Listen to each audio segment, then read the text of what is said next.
Peace, peace. What's going on, family? It's your brother Naheem, BKA Lord Abba, aka Mr. Just.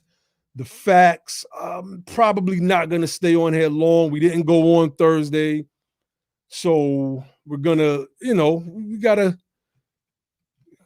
stay consistent, right? We gotta not go too long without running through some of our perspective and our viewpoints, et cetera, at Be the Power. So click on the like button, family. Give us a thumbs up. Let us get in the algorithm. Make sure you share this with your family and friends on your social media, et cetera, et cetera, et cetera. Shout out to everybody that's in the building so far. Um, see, see what we're going to touch on first. I want to I want to start with we got brother Josh in the building. Peace. Peace. What's going on, bro? You got it. I think we're gonna start with this whole.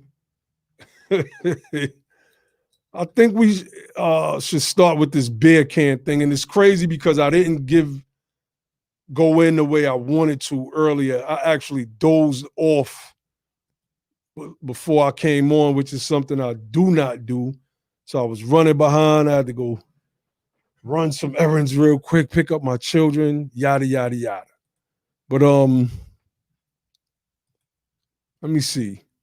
Let's get into this real quick. I want to pull this up again, family, and peace to everybody that's in the building right now. Peace to everybody that's in the chat. I don't see any of the mods just yet. Hopefully they'll be joining us. I want to start with this disrespectful reparations thing that's been put out by the NARC and in co. There go one of our Mars. Shout out to brother Corey. Shout out brother Lionel Riley. Shout out Miss Battle, Farouk Salam, and everybody else that's in the chat. So I want to start off with this, right?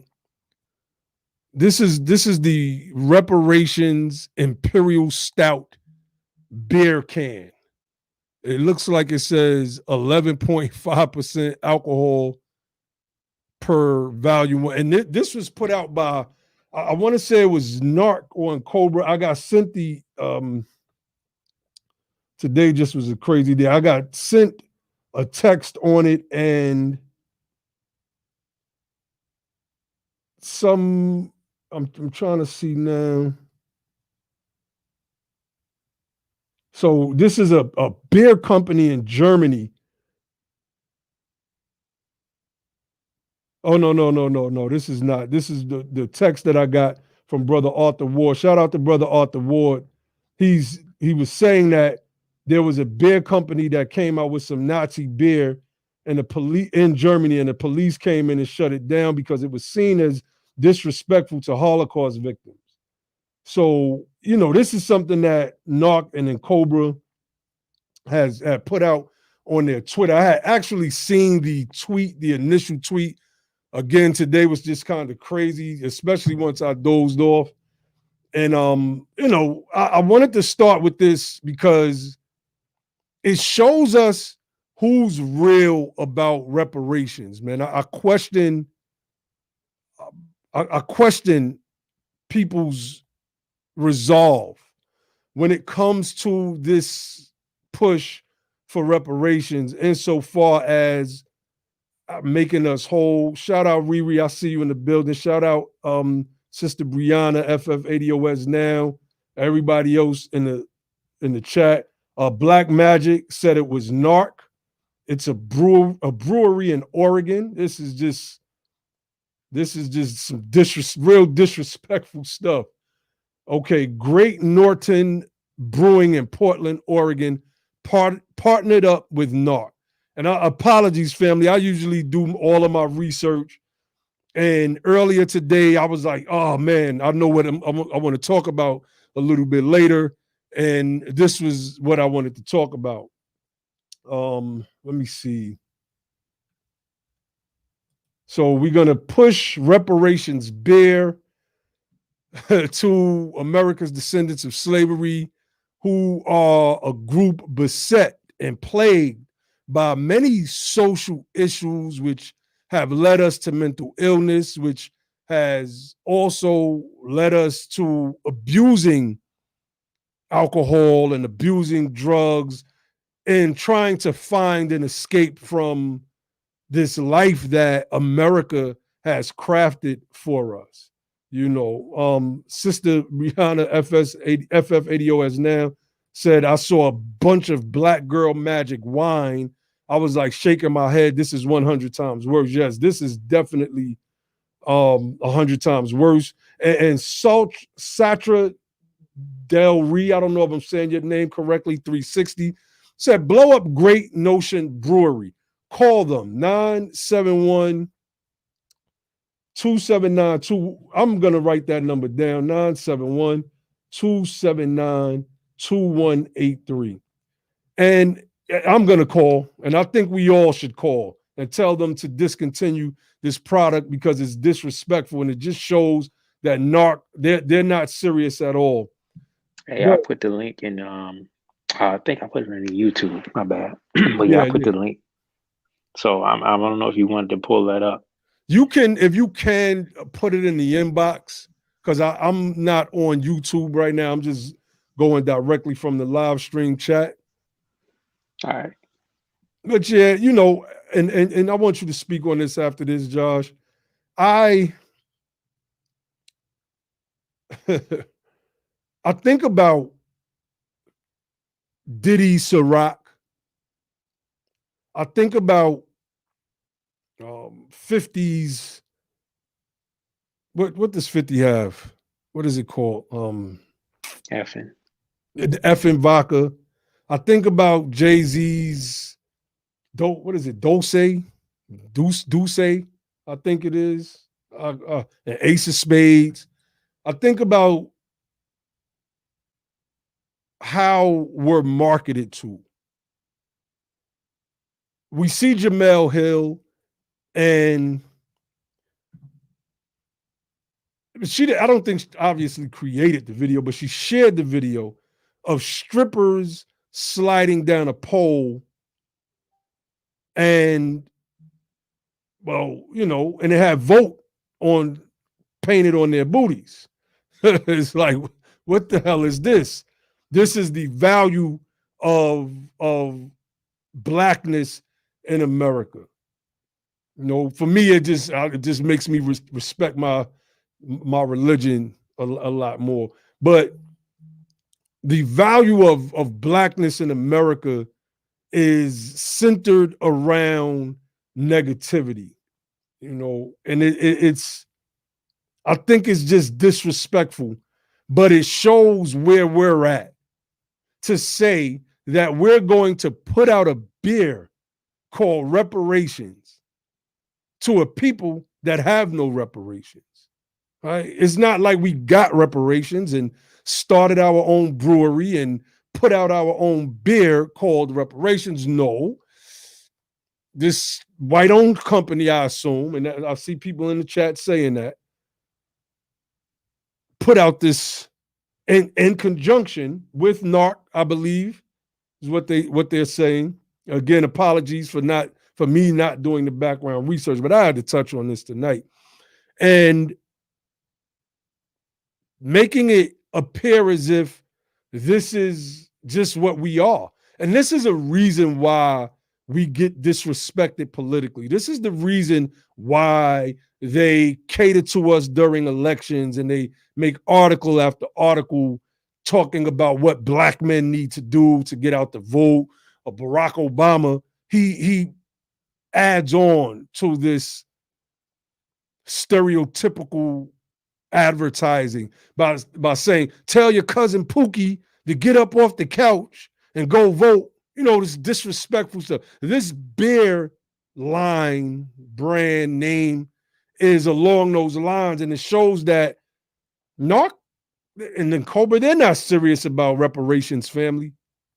They're not. And anybody that thinks that they are, and you see something like this, and you think that it's a good idea. I question your sincerity.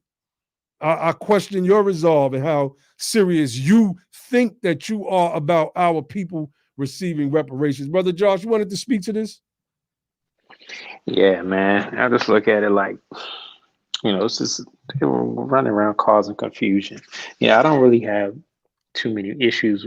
I mean, I ain't gonna say I had too many issues. The fact that they put a bill out was disrespectful, yes. But my gripe is more with NARC running around causing confusion by thinking, getting white people and getting white businesses and corporations to think they can get off the hook or actually do something that will actually help the cause of reparations outside of, by just selling products with reparations on it and then taking the money and giving it to NARC.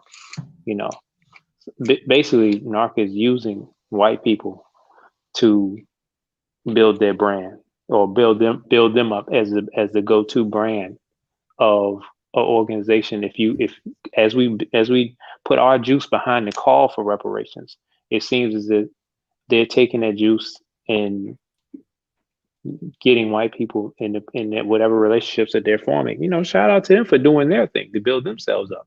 Mm-hmm. But it's not helping our cause. It's not helping our cause at all, because you're creating confusion.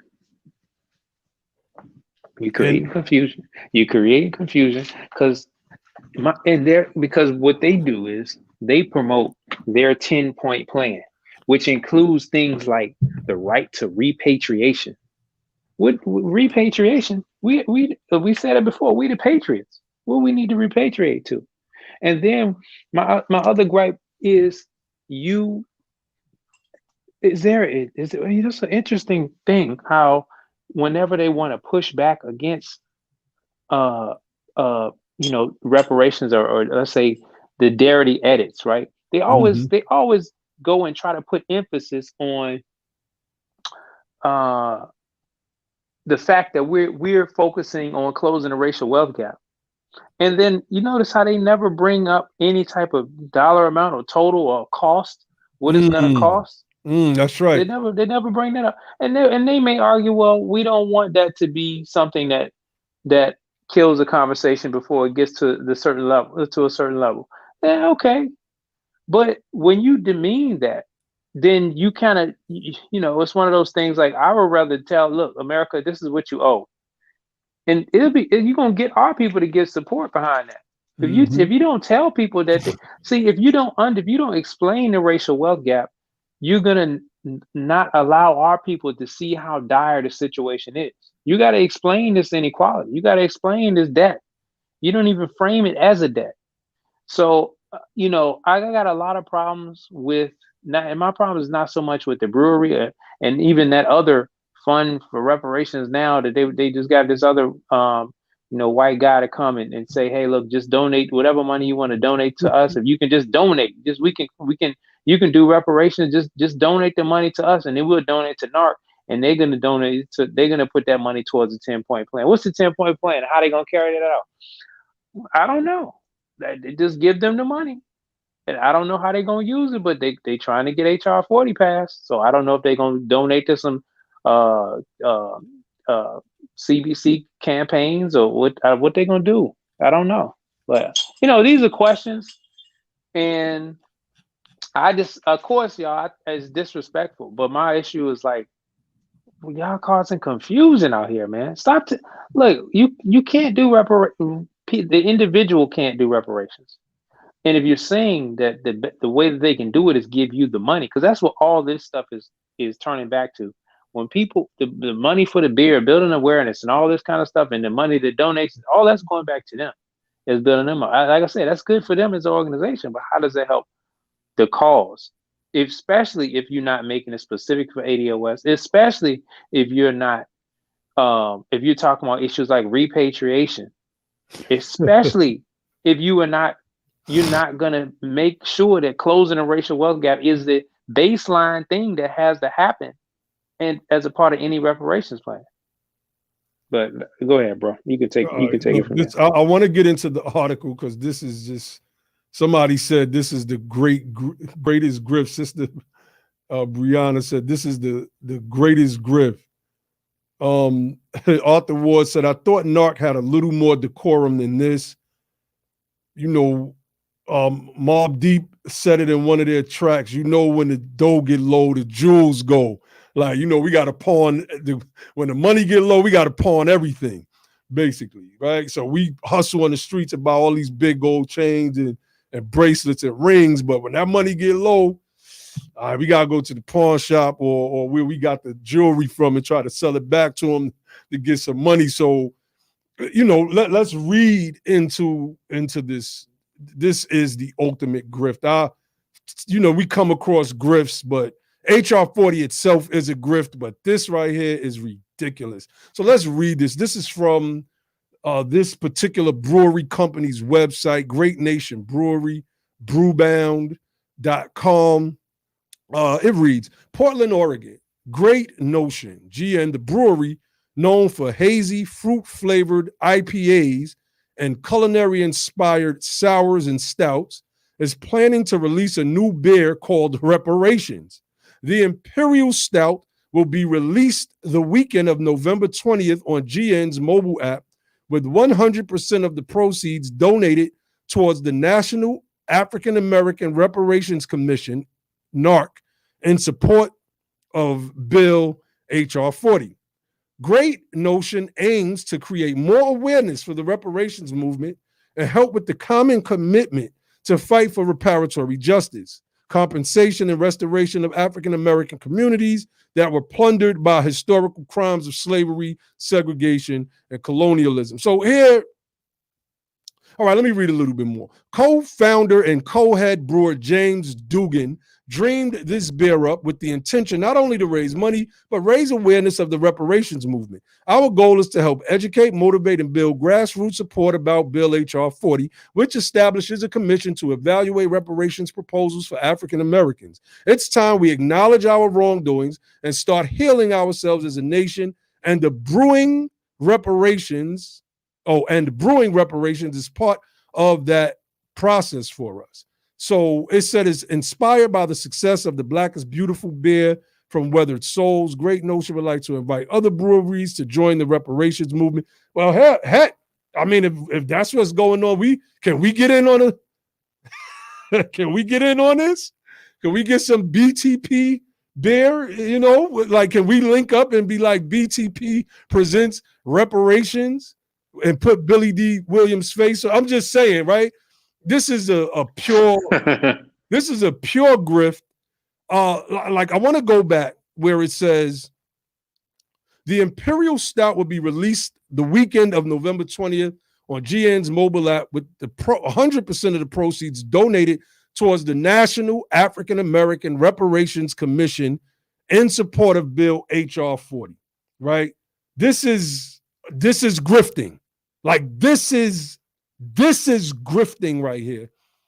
You're taking a company that's obviously trying to boost its profile, and while 100% of the proceeds is going towards NARC, the company itself is like, look, we can benefit off of this in the future. Could you imagine if these Negroes got reparations? I'm seeing people in the chat, and I'm posting some of the comments up on the screen, speak about Oregon's, you know, exclusion laws back in the days, and some of which I'm vaguely aware of. There's a documentary that came out not too long ago. I know I haven't watched it yet, but I'm going to watch it now because it's on my brain. And what is NARC going to do with the proceeds? What are they going to do? Because there's nothing that NARC can do insofar as promoting HR 40. Are they going to take out television ads, radio ads? What are they going to do with the money? Did you want to speak to that?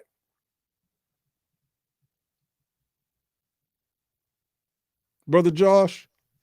You were saying, what are they going to do with the money? Yeah. I mean, you know, or just speak to the fact that they're getting his money. Yeah, it's crazy.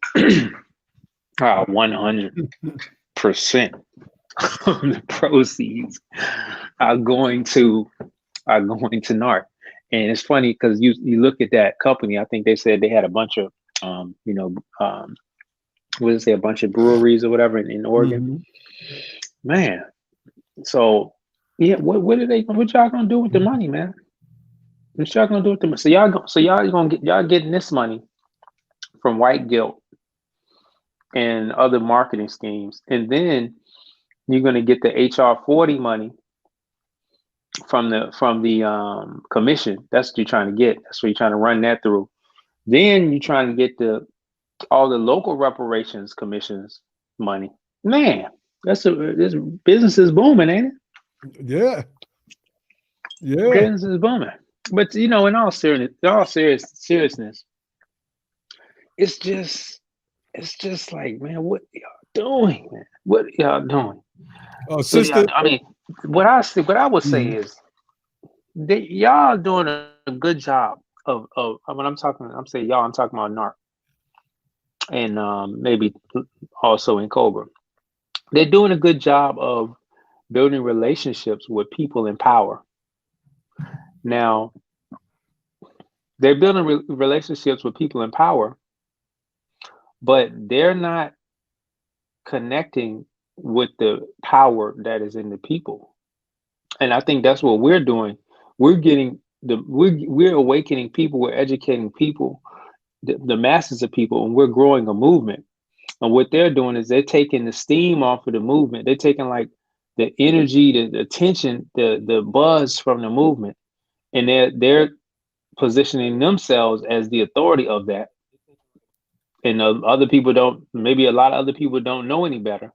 And they're leveraging that like they're the shot caller. They probably put, hey, we got this legislation passed. They talk about HR 40. That's our bill. We came up with it and we ran it. But you know what I say? What I foresee? HR 40 is not going to pass. This term. It's not going to get passed. Not in the United States Congress. Not in 2020. And they're gonna have to draft a new bill. And the reason I say it's not going to get past 2020 is because Republicans are still controlling the Senate till their term is up. So they're going to have to draft a new bill. Well, we need to be, or somebody, preferably us, need to be taking our bill and running it. And they let that HR 40 mess just be dead. That this just need to. If y'all not going to edit it, we need to dead it. All right, Because and if they don't have that to leverage in a conversation with my bad, I'm gonna let you. They don't have that to leverage in a conversation. I don't see how. I just think that lessens their authority when they're coming to talk to people, and people can see those. Like, where are the people behind you? Go ahead, though. All right, we got Brother Ali on, so I want to address this question first, and then bring our. Brother Ali, you can speak to this. Let me catch you up real quick. We're speaking about reparations beer. This is a real thing. This is something that this particular brewing company, they joined up with and Cobra on. Great Notion Brewing, I think was that the name of it? Yeah, Great Notion Brewing. And this is this is a real thing. So Sister Pretty Muslima, assalamu alaikum, sister. She says, why not hold NARC accountable? Isn't that our job? So I want to speak to that, and then I'm gonna pass it to Josh, and then I would like for you to speak to that, Ali, because Josh has spoke to something earlier about how NARC and Cobra are trying to box out Dr. Darity insofar as having these edits, having HR 40 edited. So, yes, sister, it is our job to hold NARC accountable. That is a fact. The problem with NARC is they are entrenched within that boule class. They are entrenched within. So it's just like Joy Reid. We hold Joy Reid accountable, right? you know, the ADOS movement in general has tried to get at Joy Reid. I mean, nothing happened but a promotion. So at the end of the day, if we could cut the legs out of a company like this from stopping this, because this is disrespectful, and we can start a petition. Matter of fact, I might start that right after this show is over, this live stream is over. Then, you know, we can make noise on another level. But this, to me, it is holding NARC accountable, and it's a way to show them that y'all think that because y'all have the ear of the other gatekeepers who are within the proximity of power, that you can all somehow subvert the voices of a Dr. Darity and a Kirsten Mullins, and you know, and those type of economists, real economists that are seeking to put this reparations fight into action for real, not with the BS we see within HR 40. You know, outside of that, you know, they're ignoring us. To us, we're just the little guys.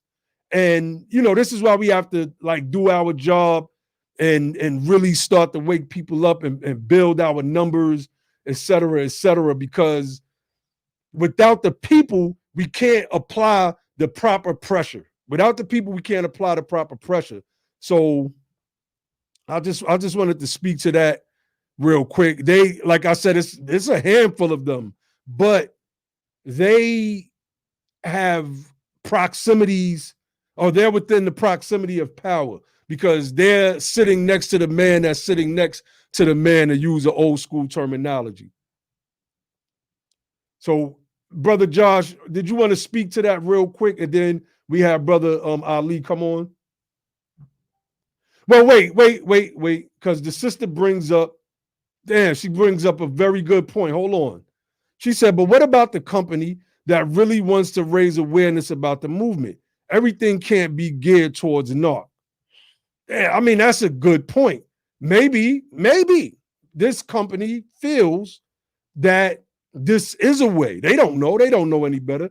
This is a way to bring awareness to, and then we have to look at the other side of things, right? Maybe this company does feel that way. So maybe y'all can speak to, you know, her first comment and this second comment. Yeah, I was thinking that I didn't really have them. I can't really blame the company. Like, you know, the company, they're just, I mean, I don't know the individual. I can't speak to them, you know, and to what their real intentions are. I'm looking at the fact that they say they're giving 100% of the proceeds of whatever they make. Well, I guess the proceeds, I don't understand that. Does that mean it's 100% of what somebody's paying? They're going to subtract costs probably from that, or they're going to, you know, cost and all kind of costs. And then, you know, I don't know what the kind of donations they're going to make. But what I'm saying is I don't fault them for doing something. And I don't want the message to be like, anybody that's a white ally that wants to do something, we're gonna demonize them. They're like, damn, well, we just gonna not do anything then. We better off just not doing anything. It's the fault of the organization that's behind them that's causing confusion. That's why I place the onus in the claim of being irresponsible and or destructive towards moving this in the right way. And you know what? Like, the fact that they're even going to do something like this, yeah, it's disrespectful. But I'm looking at what message. All right, Narc, you got them to promote this, but what message are they promoting? And they're promoting your plans, and I'm looking at their plan, and I'm like, that ain't it. Like, that is not it.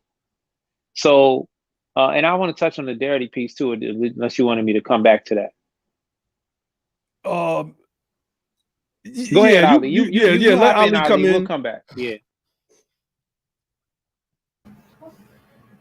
Well, the first thing that came to mind when I heard about it was the fact that they were promoting a beer as opposed to some kind of power drink or some kind of health drink. That's that's the thing that I was thinking about. Like, why would they pick a beer? You know what I mean, over some kind of a health drink, especially we talking about repairing the people. If this is the ultimate goal is repair, why not peace, brother Nick? Why not pick a drink that works on repairing the body? You know what I'm saying? Or at least maintaining the body as you do your workouts or whatever the case is. So I don't know. That was the thing that came to my mind when I first heard about it. In terms of holding NARC accountable, I just have to kind of like echo what you said, bro. It's difficult to hold them accountable from the space that we're in, because as far as they're concerned, we're little voices. They have HR 40, which I believe at this point is somewhere around 200 co-sponsors, close to it, or whatever. I haven't looked lately, but I believe it's something close to that. They have the ear of Sheila Jackson Lee. They have the ear of other, Congress people. That's right, family. They have the ear of other organizations. So it's hard from this space, especially with the stigma that's been put on the whole ADOS movement, by those people, by people in the media, by the so-called blue checks on social media, and etc. So it's very difficult to hold them accountable at this point, especially being that there's not even really a piece of legislation enacted. We're really just talking about a proposed piece of legislation. So it's not a whole lot that can be done. But I think to the point that Josh was making, I don't think it's going to pass through Congress before the year is over. I doubt that. And if it doesn't, they're going to wind up having to start over from scratch. And that might be for the best. That might be for the best. So I see we got Brother Arthur Ward on. And before bringing Brother Arthur Ward in, I see we got what is it, about 100? How many people we have live? It was about 100 live. We got 64 thumbs up. You think you guys could maybe hit the thumbs up for us? You know what I mean? That would be very, very helpful. So you can like, subscribe, share. That's right. Definitely. All right, we got our brother Arthur Ward in the building. I'm gonna bring you in, Arthur Ward. I want Josh to speak to something we were speaking about the other day. I believe it was an email, and I believe that Narcan and Cobra was basically trying to box Dr. Darity out of being participatory in HR 40 insofar as the edits, etc. So I want Josh to speak to that real quick, and then you come in, brother. Well, I guess before we get to that, I want to just see if we can just kind of finish up on this, and then we'll move on to that other piece, that tweet, if you don't mind doing it that way. Oh, so, no. Okay, so brother Arthur, did you want to say something in regard to this reparations beer? Are you talking about me now? Yes, definitely. Sir. First of all, you know what? Getting back to the point that the sister was trying to make, she's actually making a very good point. But the thing about advocacy, when you got allies coming in, is that I actually believe that the people that are running this company are sincere. But in some cases, you have to train allies to be allies, because they'll ask questions. What can I do? So when white people come around us and they want to help, they don't know what to do. So they will ask, what can I do? Okay. And so they ask the so-called presented experts on reparations, what can I do? And this is the result. Okay. So the real onus is on NARC. When it comes to something as serious as reparations, this is something that should never, ever be attached to an alcoholic beverage. Has anybody ever noticed that there's not a Holocaust beer out there? Okay. And recently in Germany, when a beer company produced a Nazi-oriented beer, the police came in immediately and shut that down. Wow. Because what did they say? They said that because it would hurt the feelings of people that have gone through the Holocaust. You understand? So it's beyond disrespectful on the part of NARC, but at the same time, and the young lady is right that we should not like attack companies that do this kind of thing. They don't know any better, but they do need to hear that maybe what they're doing is in the wrong vein, and give them an excellent explanation as to why this is the wrong vein. You know, I think that would be the better approach. They need to know, though. They need to know that feelings are being hurt. People are feeling disrespected because of this particular product, so on and so forth. They do need to hear that, okay? But at the same time, we need to put the onus back on Narcan and Cobra. It's both Narcan and Cobra because their boards are intertwined. But this, to me, shows the level of real respect that they have for the issue of reparations. This is a pimp game for them. This is not something to heal us. That's why it's so hard for them to talk about anything about the wealth cap, because that's not the aim, okay? Anybody that looks at the HR 40 knows that's a Pan-African bill. That's not an American bill, and it's going to die. You know, Brother Ali Bey, yeah, I don't think it is not going to pass. I'm beyond thinking it is not going to pass. But at the same time, this is our opportunity to do our how should I say, exposure of the real intent of Narcan and Cobra when it comes to the issue of reparations. And also, this is our opportunity to create a new bill. We might as well forget HR 40. We need to come out with a new bill. We need to cuff some of our representatives and get that on the floor. That's how I'm feeling about it. Facts. Agreed. Facts. So, I mean, okay, go ahead, Josh. Yeah, I'm just gonna talk about that Darity tweet. Well, it wasn't even a Darity tweet. It was a tweet. Man, I wish I could bring it up, man. I'm on my mobile device here, but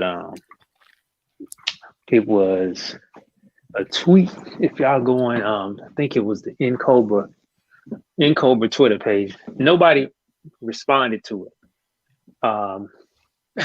It didn't have. I think I might have been the only person that responded.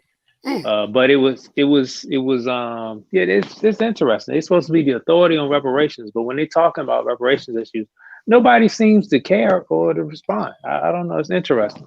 But from the Encobra page. Yeah, I think it's on the Encobra page. If I can dig it, I'll throw it up in the chat. But basically, it was saying like, look, y'all are agreeing with Darity, and Darity is the one who did the 1776. He's saying that because we're saying 1619, he's saying 1776. So he's promoting Trump because Trump has a 1776 commission done through an executive order. So now Darity's aligning with Trump, you know, and you know, wow, it was so crazy. And he threw the 1619 project under the bus, and you know, all of that. So he's aligning with the right wing. So it's like they're doing several things. They're kissing the boots and licking the boots of the new incoming administration, you know, and Democrats who got, you know, that's controlling the House also, and of course the Democrat presidential administration.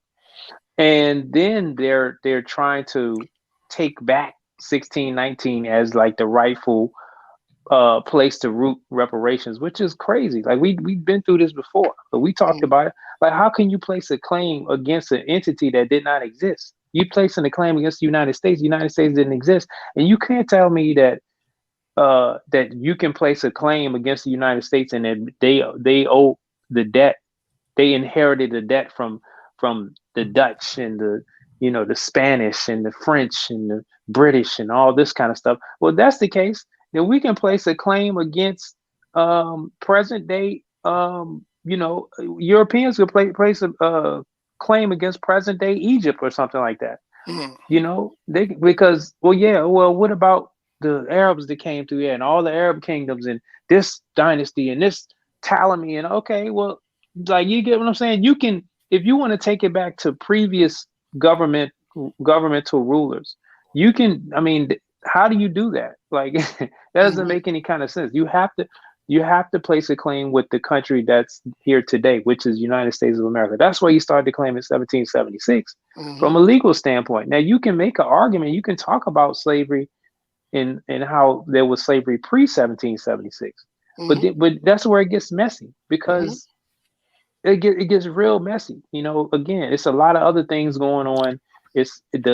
But what we know is a lot of us fought and were the patriots who fought in the Revolutionary War that helped the United States get to freedom. And then we would turn around and put, a lot of our people still in slavery or put back into slavery. They kept importing new people here in slavery. They didn't do no more indentured servitude. That it was just slavery. It was just slave system. So you getting real messy. Keep it with 1776. And that's the rightful place to place the legal framework for the justice claim is 1776. They don't have nothing to do with no Trump.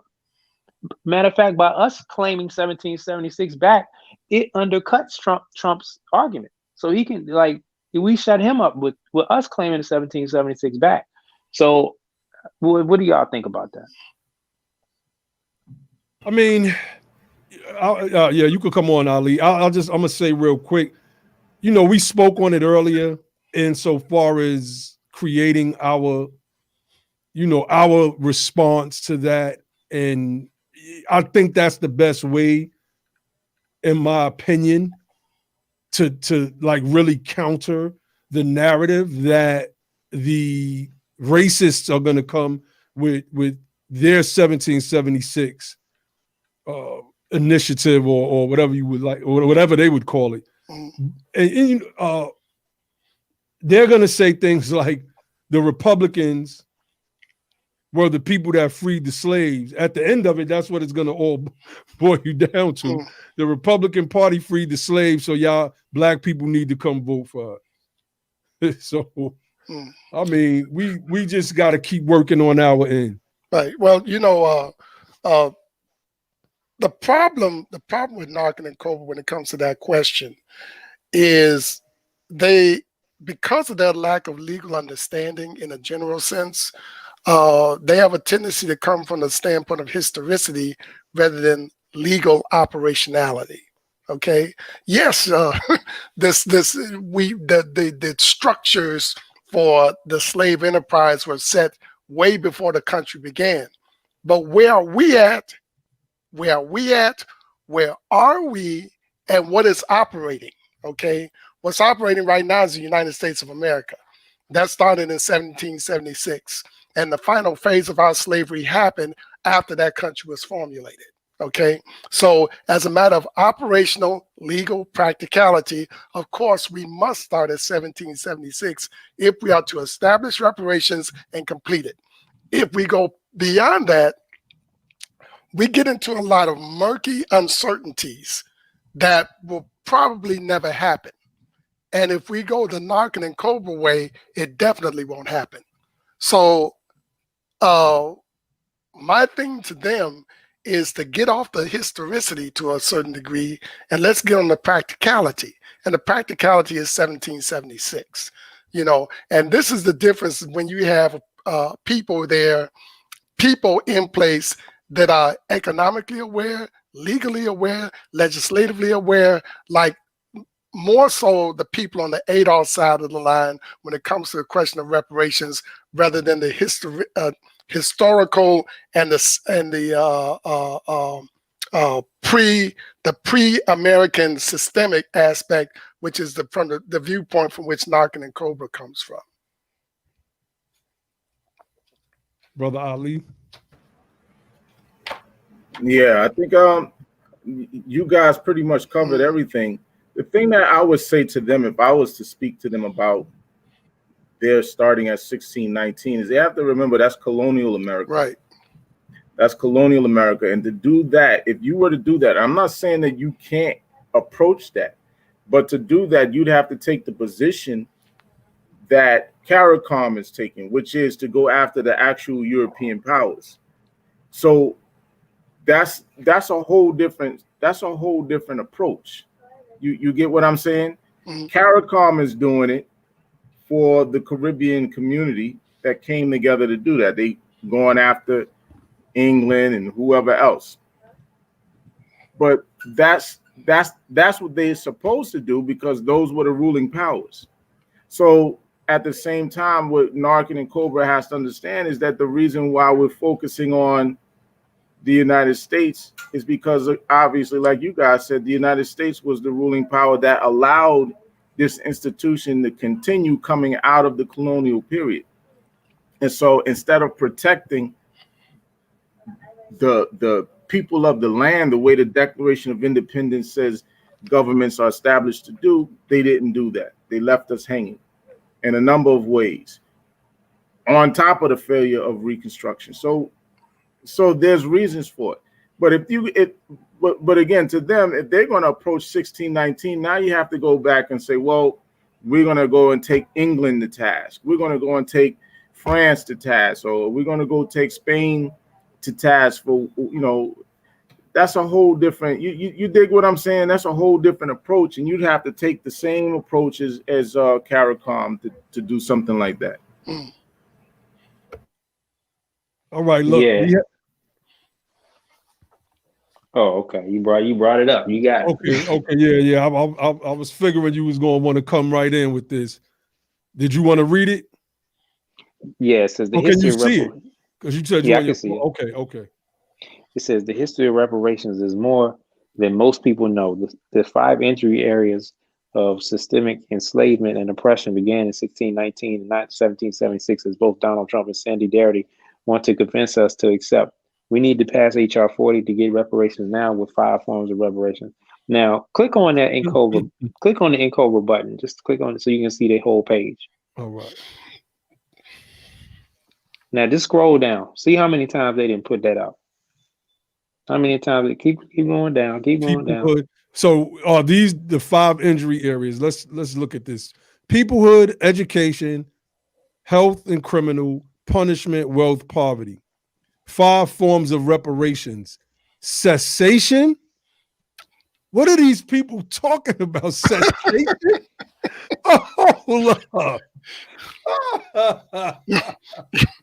Yo, this can't be real, man. Cessation, restitution, compensation, satisfaction, rehabilitation. Somebody was just heavy on the TION shun words, and we need to shun in Cobra and Narc. But what did you want me to? You just keep going down. I just want to show you something. Look, there's their favorite fan girl, Jessica Jam Iwuyar. Mm-hmm. Cessation. Yeah, people. We Americans, man. We Americans. We ADOS. We know we are people. All right, so wait, hold on, bro. What did you want me to scroll down to? I just wanted you to just keep going down a little bit. Keep going. Just keep going down. You're gonna see it. All right. Here it's the next one. It's the next tweet. There it is. Okay, now keep going down to the next tweet. Keep going. There it is again. Now keep going down. Yeah. Oh, so they just kept blasting and blasting and blasting. Mm. And then when they go in the comments, they just putting that in the comments. And you copying and pasting it. That is interesting. This is all they do. And again, no real responses. Nobody's responding. No, nobody's responding to this crap. Because nobody really pays them any, like, there are people who pay attention to them, but I think the masses of everyday Black America don't even know who these people are. Right. This is wild, Joe. Well, I'm one of the few people I would guess that really keeps an eye on these folks, and only because they need to be kept an eye on by people in ADOS because of the damage that they do. Because to your point, Ali, about these people having influence in places of power, in a lot of places that we necessarily don't have right now, but they're causing a lot of damage, and the damage that they're doing needs to be put out there. It needs to be on blast, and so I stay vigilant on everything that they're doing. I follow all of their web pages. I follow all of their allies, and I do this so that we can, so I can make people that have bigger voices than me aware, and to let people know what they're doing, and maybe come up with things in terms of opposing what they do or repairing what they do. Yeah, and y'all, man, the brother Arthur Ward wrote an excellent series of articles. I mean, if y'all haven't read it, y'all should just take some time and go through and read it. It's on his website, ADOSabsolute.com. Did I get the site right? Yes, absolutely. ADOSabsolute.com, correct. Yeah, you're gonna know it's the right site when you click on the link and you start seeing bottles of wine pop up in the front. Facts. But I would oppose a reparations wine. Yeah. Ain't no Oh, they're saying drop the link. I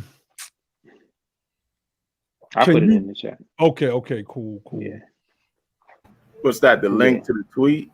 No, to Arthur Ward's. But I know I need to go. I've read a couple of them when he first started putting them out, but that was so long ago and like months ago. Well, I used the quote from you, brother Naheem, on one of the parts of the series. Mm-hmm. Oh, which quote? Oh wow, you had it was either from an Instagram. Hold on, it was a recent Instagram thing that you did, and I thought it was excellent, so I had to put it up. Thank you. Thank you. Yeah, it's let me see. Yeah, I said, bro, okay, brother. I said, getting up there in Frederick Douglass territory there. Okay. I appreciate that. I'll take that. Yeah. It is it's the one where you said we need political unity. Unity is the one thing that we lack. Mm-hmm. If we are able ever to seize power in this nation and leverage our votes for our own benefit, mm-hmm. we must unite across different ideologies. We cannot be divided up by gender and other white supremacist ideals. Mm-hmm. It seems as if we're the only people who will not unify for ourselves.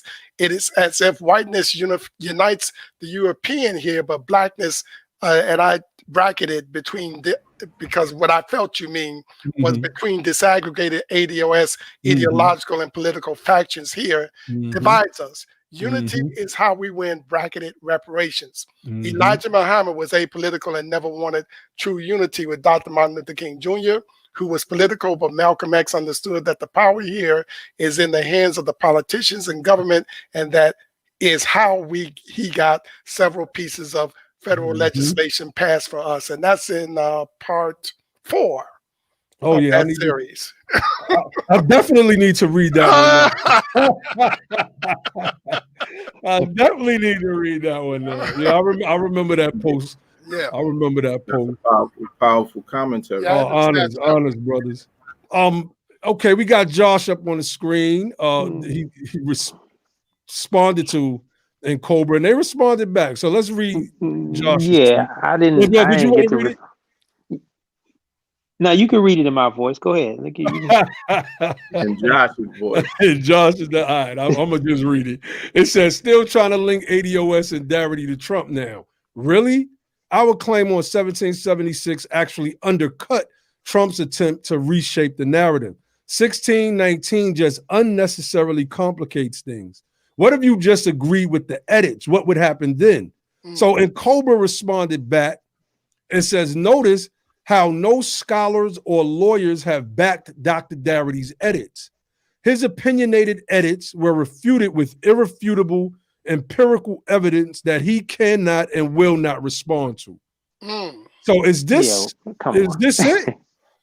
Man, you should have sent this to us, John. We would have made a whole live stream out of this. Hey. That's crazy. So We notice, seen Oh this yeah, before. I remember oh, this. I didn't Yeah. see this. I didn't Oh see this. yeah. We talked about it before. Oh, pass HR 40, not fix HR, but they got that part scratched out. Yes. Because they stand to benefit from the pay that the commission will receive. Okay, I got to look into that. Well, actually, that article was actually in response to several back and forth tweets that Cynthia was engaging in with Narcan and Cobra, and then a lot of what she said got under their skin, and then that's when they came out with that article. Yeah. Yeah, we need to sit and go through it and maybe like dissect that. Yeah, well, listen, we you know what we already went through it a little bit. Yeah, I don't know if y'all we did that like not on live, but we just I remember we talked about it before. But if you want to bring it back up, we could just go through a couple of lines. We can. I just wanted to kind of get into some of the other topics we had. Okay, I got you. We're at the hour point now. Yeah, you know, I wanted to touch on the Thanksgiving part. I guess we don't got to stay long on that, and I just want to run through some headlines real quick if you brothers don't mind, because we didn't really have anything scheduled to absolutely speak on, but I did just want to touch on some things. So there's this thing about Thanksgiving we come across every year, and I used to be one of those people, because sometimes we get information and we don't necessarily research the information. This information may get passed along. Like, some people, they look at a Reza Islam, for instance.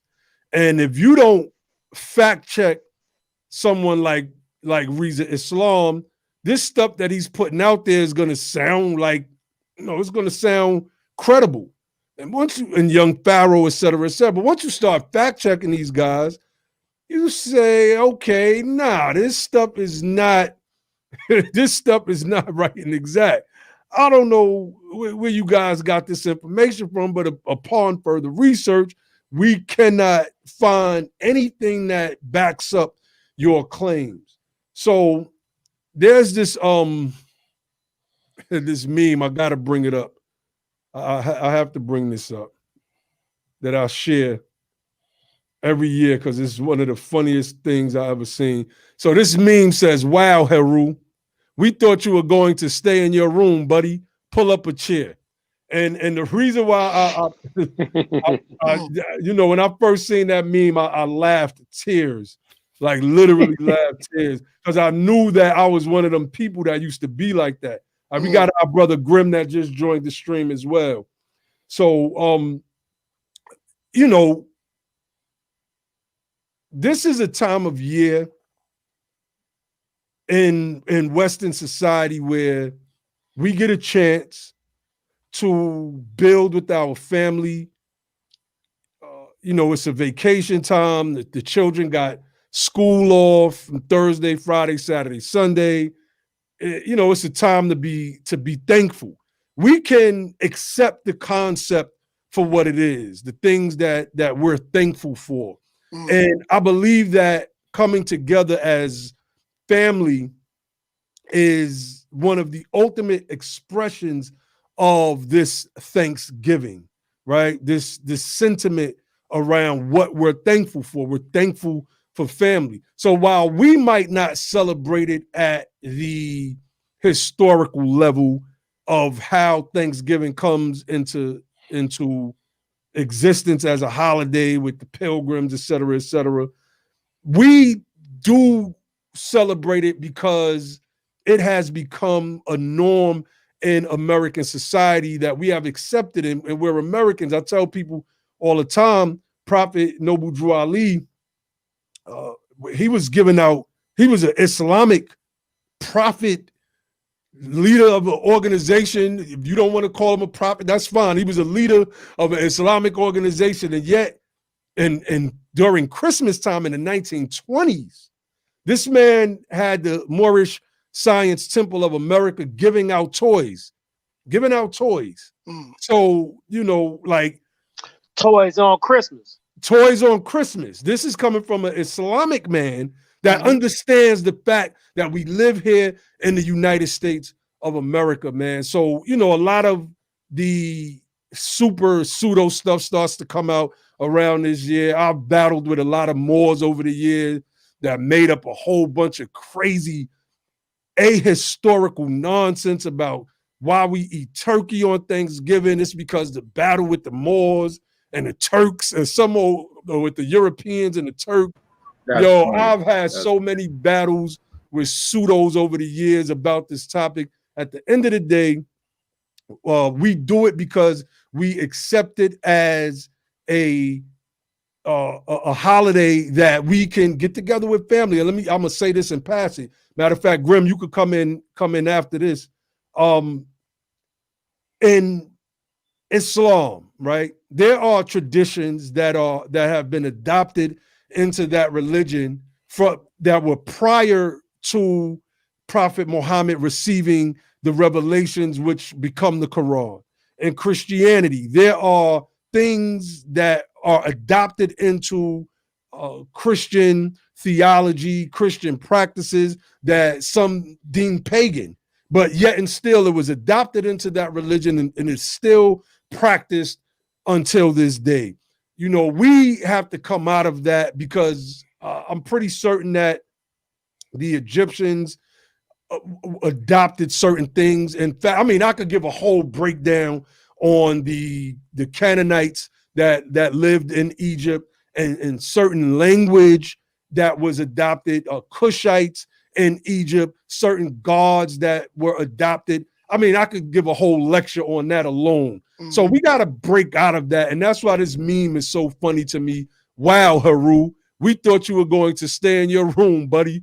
Pull up a chair. It's family at the end of the day. Right. And you know, there's some things that have went beyond religion because Christmas in America is cultural. You know, it's not religious anymore. It's cultural. I mean, you know, you guys know I'm an atheist, but you know, one of my favorite holidays is Christmas because it means getting together with your family, drinks, good food, and good times. You can't. How could I object to that? Okay. Fact, Brother Grimm. Yes, sir. Yeah. Did you want to speak to that, the Thanksgiving part? Yeah, well, brother, man, you know I'm with you on that, and we've both battled these people in the past, these various conscious community type people in regard to this. But we got to realize that before there was an African American, before there was a so-called quote unquote conscious community, there was always the African American community, and for us. These holidays, like you touched on, were not about celebrating Plymouth Rock or pilgrims and things of that nature. ADOS people or African American people in this country, you know, we suffer, we work hard, sometimes under slave labor type of situations.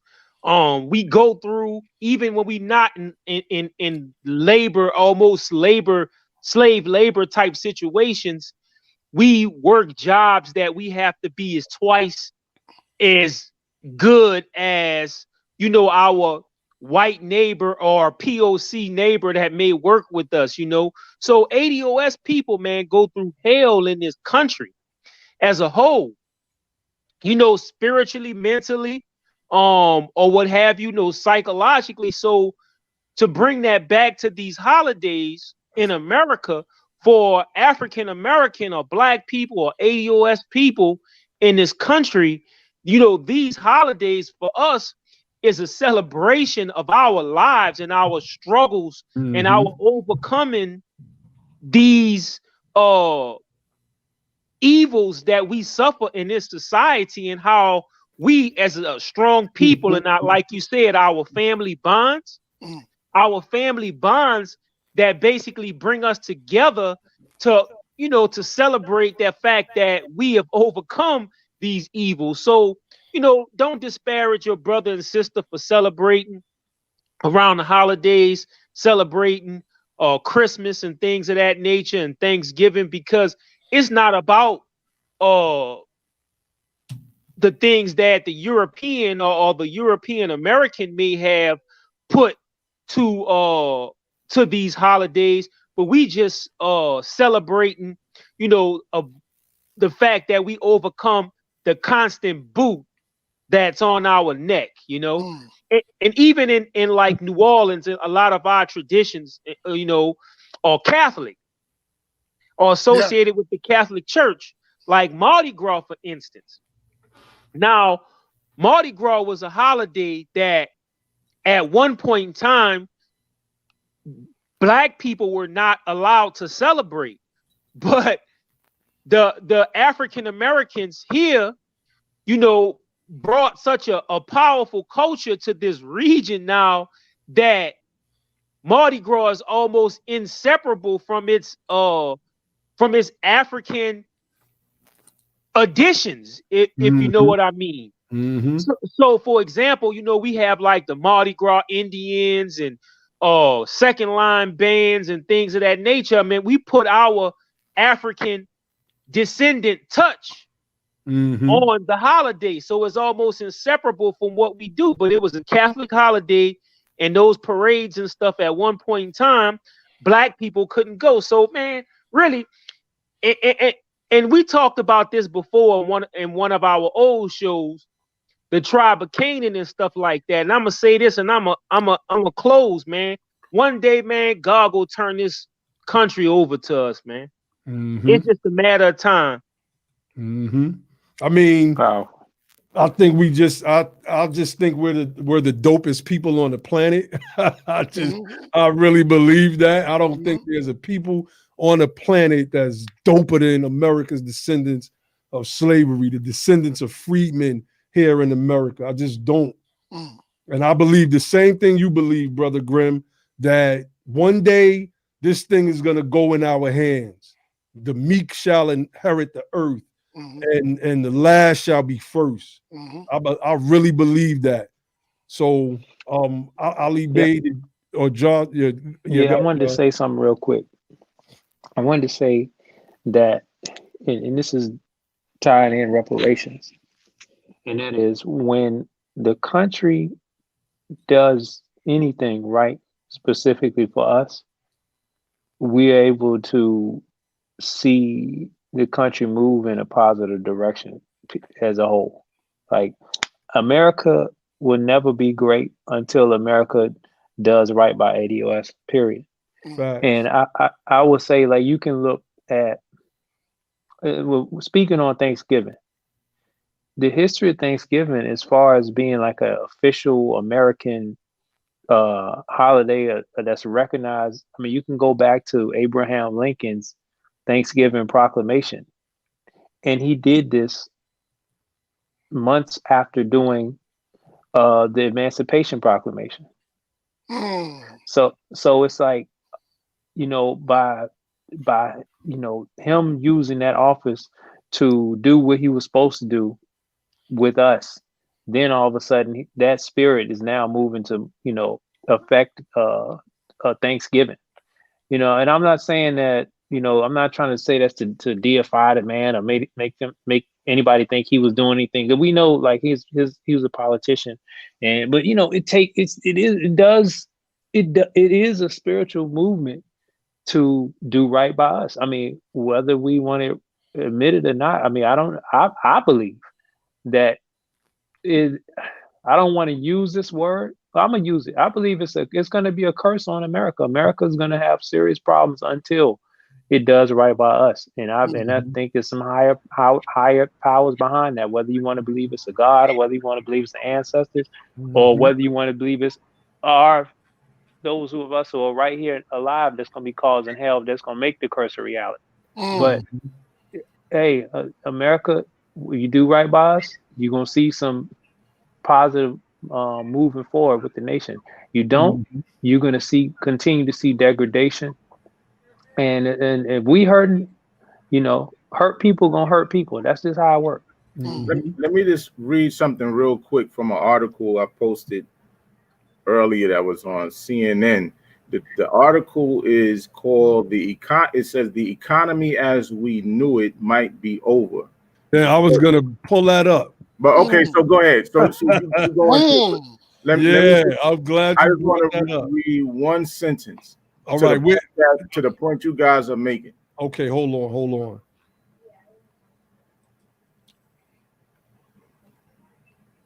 Is this the same article? Hold up, let me see. Yep. Okay. Yep. So So we probably was thinking of the same exact line. Well, one of the things that he said, the chairman says, is generally speaking, That's crazy. inequality holds the economy back. So even he is acknowledging the fact that if you don't do right by the people, and I know he's speaking generally, but we're speaking about our particular tribe. If the government doesn't do right by the people, that inequality is going to continue to consistently hold the economy back post-COVID. This is his message, but you could go in on it, bro, and speak how you want. I mean, that point, and I'm gonna bring up something real quick, is key. Generally speaking, inequality holds back, the central banker said. This is the person that they're interviewing. Now, y'all remember this article? I was just getting ready to get into that. Yeah, I'll let you up. Yeah. I pull it up all the time. The cost of, we pull it up all the time. The cost of racism. U.S. economy lost 16 trillion because of discrimination, bank says. And it goes on to break down how, I believe since 2000, U.S. gross domestic product lost that much as a result of discriminatory practices in a range of areas, including in education and access to business loans, according to a new study by Citigroup, a financial institution. It's not an insignificant number. By comparison, U.S. GDP totaled 19.5 trillion last year. So because we are largely discriminated against, this country doesn't have more money put into circulation, which costs the economy. And we all know that America Look at the next line, though. And not acting to reverse discriminatory practices will continue to exact a cost. So you know what? Two things though. I'm finding it interesting that these articles are being put out by bankers and banks. Okay, that's number one. And then number two, the question I would like to ask of the country, now that this kind of data is being put out there by authoritative sources, is racism, white supremacy going to be more important, or is the overall prosperity of the nation going to be more important? And that, I mean, look, a matter of fact, I'm going to speak to that. Let me read this real quick. This is from the initial link about, let me go back to the headline. The economy as we knew it might be over, Fed chairman says. So let's go back. So he says, even after the unemployment rate goes down and there's a vaccine, there's going to be a probably substantial group of workers who are going to need support as they're finding their way in the post-pandemic economy, because it's going to be different in some fundamental ways, Powell said. Washington has spent trillions of dollars to boost the economy in the wake of the pandemic, but jobless workers are still in a tough spot. Some benefits have dwindled and more are set to expire at year end. Economists are hopeful that the next administration will manage to pass another stimulus bill to help workers and businesses as the recovery continues. Now, there's several things to consider here. Man, I thought I pulled up the other article and I didn't. There was another article that I wanted to pull up about. I thought I pulled up about the stock market, but because let's break this down insofar as the stock market for the first time hit 30,000 points either today or yesterday. And people are hailing this as some great victory for the American economy. But if you understand the stock market, then you understand that the stock market is not something that normal, average Americans have a stake in. It is a rich man's game. It is a rich man's game. And we see a lot of rich people that get a chance to take advantage of this due to their wealth positionality in the United States of America, right? So this doesn't work good for us. You know, go back and you look at companies during the CARES Act that was passed that received millions and billions of dollars. Companies that make millions and billions of dollars every year. Some of us only got $1,200. And then child support took that from some of us because they're still enforcing child support. And if you're imagine being out of work and you don't want to go back to work because you don't know what's going on with COVID, and then you're being hit by child support. They've taken, man, it's crazy. It is crazy. So, you know, as we were just saying, as Brother Grimm was just saying, as Josh and Brother Arthur was just saying, you know, America is going to be forced to come to a reckoning sooner or later. I believe that COVID is and has been the spotlight that America has needed to show the injustices, because during COVID, we had George Floyd and a host of other things that we were able to pay a different type of attention to. I mean, more articles have come out on reparations for America's descendants of slavery within the past, I want to say 6-7 months than probably has ever been produced in American history. And most of those articles were in favor of reparations. So we're definitely, you know, hitting a certain point right now where this thing can be doable. We got beer companies going in conjunction with NARC, as we showed earlier on, making a reparations beer. I think it's disrespectful. You know, some people say don't blame the beer company, you know, blame NARC, right? So, you know, you got to respect that from an opinion standpoint. I still think that is disrespectful. But Ali got something he wanted to pull up. Yeah, I mean, these articles. Oh yeah, that was the article I had up earlier. Most Americans don't have a real stake in the stock market, and that's true. You made a very, very valid point when you were speaking about it on your wall on Facebook.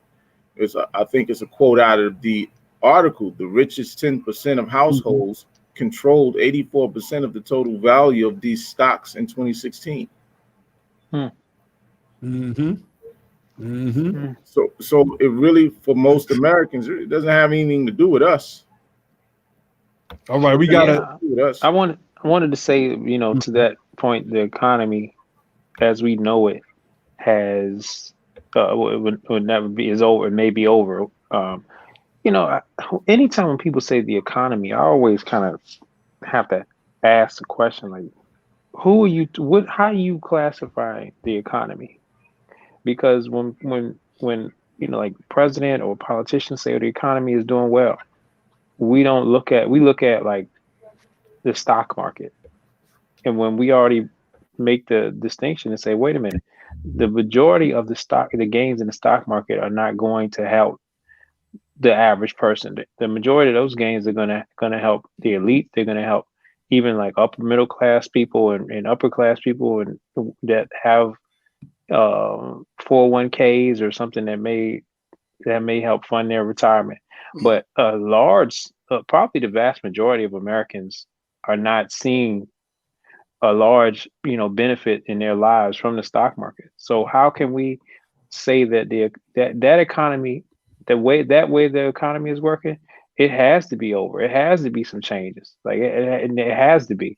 And I mean, but even like the way that people think that it works, whereas you work a job, you able to invest in your 401k and for retirement. Like we already seen that is done. Like that's not gonna work. That's not working for most people anyway. And something you were saying, Brother Arthur Boyd, I it stuck with me because I was trying to get back to it. When you said, are people gonna value white supremacy over, essentially what you're saying is policies that uphold or strengthen or solidify racism and white supremacy in America over policies that, don't have to be constrained by making sure that those things are strengthened, and balance things out for the rest of America. Because essentially, stop shooting your own self in the foot. Just Right. stop breaking your hand on our jaw when you don't have to fight. Okay. Well, most people don't realize this, but Black people, the ADOS group in this country is the most consequential group as to whether or not the overall economy prospers. Right now, we're running with the economy because we're an inextricable part of America. But this part is kind of like you got a car with 4 tires and one wheel has got the brake on while you're trying to hit 60. And this is where we are now. This is what the white bankers are recognizing. Citicorp, which more so really Citigroup, which really more so focused their report on us. That $16 trillion is not talking about people of color. That's talking about us. Mm-hmm. And they're talking about like in a 10-year block of time. That's a hell of a lot of money. That's a hell of a lot of assets and national product not being made, not being created, not being exported because of this break that you have on this one wheel. So the question is right now, is white supremacy going to be more important, or is the overall economy of the nation going to be more important? That's the question that I raise, because right now there are more articles coming out. As a matter of fact, the University of Chicago just came out with new articles from their economic school regarding this problem. The problem is easy to fix. But will the will of the nation be behind fixing it? That's right. It appears the will of this nation is to step on us while everybody else gets to elevate themselves. It has been the pattern for so long, and I think we really have to. It's hard to say step it up because there's so much that you can do, right? We can build this channel to get, that somebody asked me about Tariq Nasheed in the chat a couple of streams ago. And I was, I brought up the fact that he had 10,000 live one night, 10,000 live viewers one night. And I think about Be the Power, right? And my response to the question about FBA or whatever the person said was, I don't know if that brother Tariq Nasheed is serious. I don't know if this is just a new hustle for him, or this is the new hidden colors. I don't know that, because I'm not seeing anything that says we're like, you hear us speak on Be the Power, and we talk about becoming congressionally focused for 2022. We talk about local politics. We talk about ourselves running for office and urging other people that follow the channel, that's a part of the ADOS movement, to run for office, because then we become the power. When I listen to Tariq Nasheed, and this is not an attack. I've been had my feelings about Tariq Nasheed. It's just I'm speaking to something insofar as us as a collective and getting our voices out there and having to do more. And I'm going somewhere with it. So I don't know if he's serious, because I don't think, over maybe the past month, I probably caught about 3 of his live streams. Like, let me see what this dude is talking about. Every time I go to, I'll be scrolling through my timeline, I'll see this guy has 7, 8, 9, 10,000 live viewers. I'm like, damn, that's good. That's great. Mhm. And I'm like, but what is he saying? So eventually I said, let me click on and see what he's talking about. And really it's a recounting of news stories with a little bit of conspiracy theories, with a sprinkling in of jokes here and there, but it's not focused. It's not politically focused. It's not movement focused. The code can't be the leader. I've heard that before when I first started getting into this thing, and I disagree with it from the jump. The code can't be the leader. My lessons teach me that men love to follow and not to lead. And so eventually leaders have to step up and give them the proper direction. So we see what Ice Cube did over in California with AB 3121 with ADOS LA. And I wonder if some of that attack that Ice Cube received was because, not necessarily because he reached out to Trump and, for us as a collective, or Trump reached out to him rather, but if it's because he helped get that piece of legislation passed that was about to die over there in California. Because no matter how much the ADOS group in California was pushing, it wasn't going anywhere. If my memory is serving me correctly, it was about to die. And Ice Cube jumped on that, and they were able to get up with the governor there, and they were able to get that thing passed. So it begs the question, was the attack on Ice Cube a way to silence that particular voice, that type of celebrity that we need so that we can be vocal in our push for reparations, so that other celebrities wouldn't dare attach themselves with the movement that's really pushing for reparations? What do y'all think about that? Well, if I can, brother man, can y'all hear me? Mm-hmm. Yeah. Yes. Yeah. The attack, I'll speak on the attack on Ice Cube first. It's despicable. You said some interesting things. It's one thing to be on the bottom. A lot of people say ADOS on the bottom, black people on the bottom, we the bottom caste. But man, wouldn't it be great if we was all on the bottom and we lived, man, in love and unity with each other, trying to crawl out the pit together? But we drag each other down in the dirt, man, so much that it's ridiculous. And we know that a lot of that has to do with our slave trauma. Mhm. And the way, man, after I already had my reservations about the Democratic Party and its media wing and MSNBC and CNN and all of that kind of stuff, man. But after they did, man, what they did to Ice Cube, and Ali really pulled my coat to it because I really wasn't paying attention to it that much.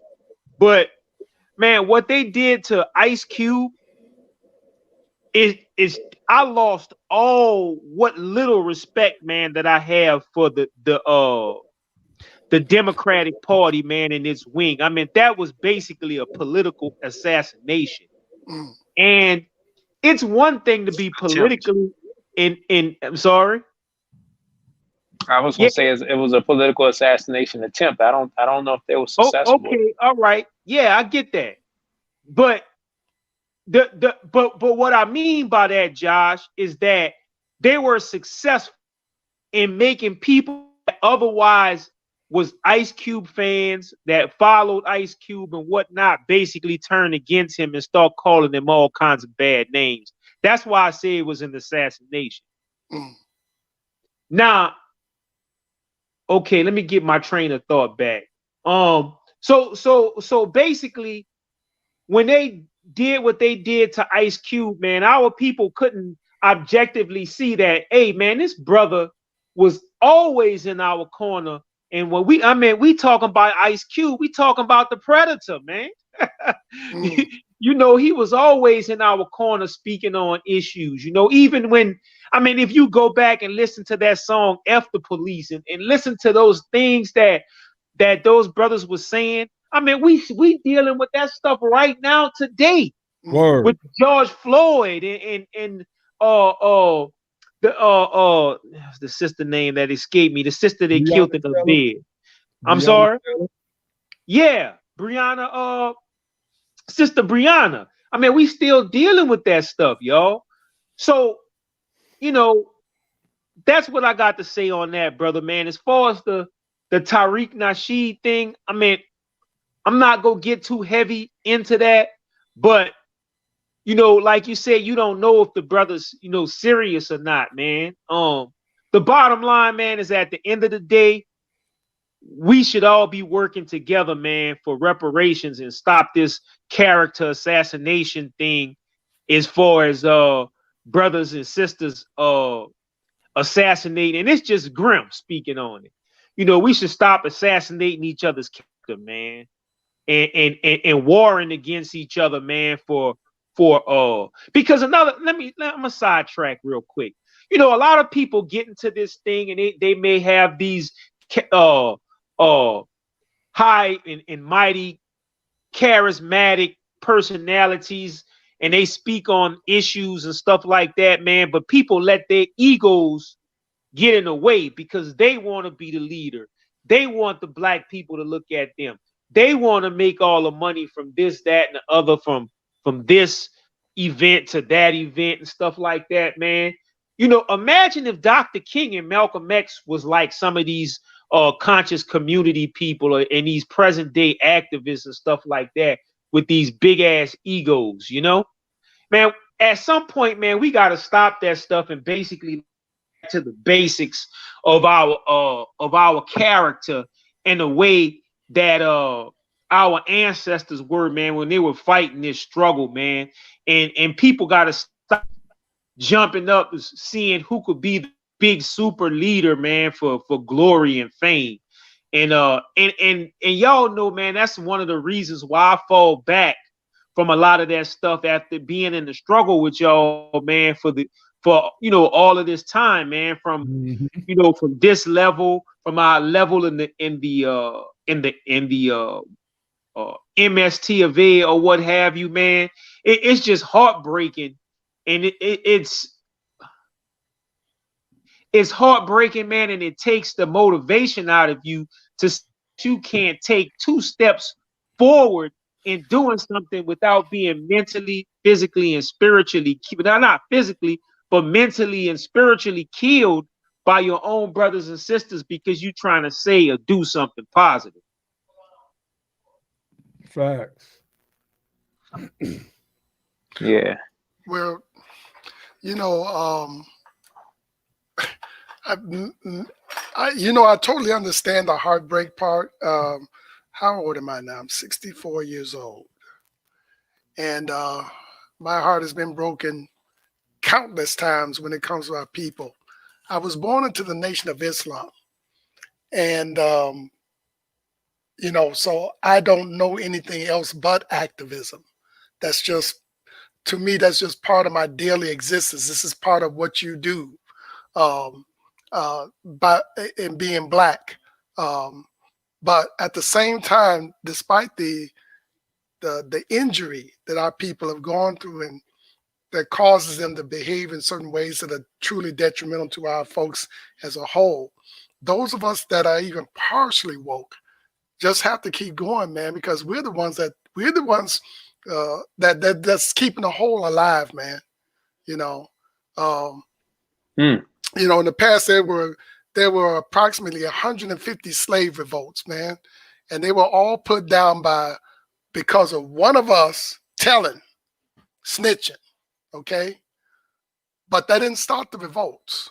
You know, that didn't stop us pushing ahead. That didn't stop the Montgomery bus boycott. That didn't stop all of the other movements. They didn't stop the Black Panthers. They didn't stop all the other movements. And it's not going to stop this. You know, as long as I'm alive, and I'm going to use the rest of my years to promote the ADOS message, you know, because at my age, you know, I'm kind of like in Martin Luther King's position. I may not get there with you. That's a real possibility. But you can't say that I'm not going to be there trying to get us to the line. You know, nobody can say that. Oh. And I dedicated my life to this, man. Well, we hope you stick around. You know. Hope you stick around. And I wanted to say too, this is another side note, because I had something else I wanted to say, but you know, that was like 2 or 3 thoughts ago. But this one right here, it's not even related too much, but have y'all been watching that? I want to know what y'all think in the chat. Have y'all been watching that show, Good Lord Bird? Good Lord, that show called Good Lord Bird. Good Lord. It comes on Showtime. It's about John Brown. Oh, John Brown. Yeah, I love John Brown, but I never saw the show. Yeah, they got a show on Showtime. It's a series. It's called Good Lord Bird. Somebody told me they got the first episode streaming free on Amazon, I believe. I don't know if it's still up. But yeah, it's the story of John Brown. It's amazing. My mom was visiting this past weekend, and we, you know, the rest of my. Oh, my bad. They saying they had to cut it off. Some people saying they had a hard time liking it. I think it's the what's his name? Onion, man. I think that's I don't want to get into it, but that may be the reason why people are not. All right, well, look, I'm gonna tell y'all know how we are, right? And we are, most of us, I think, watched it to the end. So just they did a good job. Whoever was writing that, I feel like that I had a suspicion about that the first few episodes, and I was like, man, they had of course they had to throw this in there, but the way they did it seemed like they met their quota without giving into it. So I don't want to, you know. So yeah, if y'all know, you know, you know. I feel like they met their quota without giving in. So that's my assessment on that. But trust, I thought they did a good job on it. And you know, just interestingly enough, you know, my mom grew up in rural Southern Virginia, right on the border of North Carolina. And you know, they used to burn crosses and all that. You know, on the side of the major roads and all of that. You know, she used to tell me a story. She told me the story when they first integrated schools, and told me the stories and how, you know, going to whatever, didn't want, you know, her parents didn't want to really take her to public functions because they will always have to split them up, make the white people sit on one side and make the black folks sit on another side. And you know, it was very traumatic, you know, for not only for her but her parents, you know, and my grandparents. So but she didn't know anything about John Brown.